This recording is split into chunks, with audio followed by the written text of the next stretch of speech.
In 1932, Australia went to war with emus.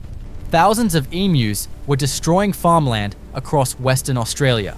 Farmers were desperate, so the government sent soldiers with machine guns. It sounded easy. It was not. The emus were fast, unpredictable, and impossible to control. They split into small groups, changed direction constantly, and disappeared before the soldiers could fire properly.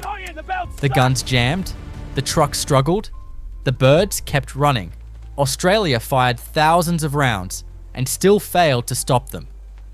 In the end, the army pulled back, and the emus basically won. Australia declared war on birds and lost.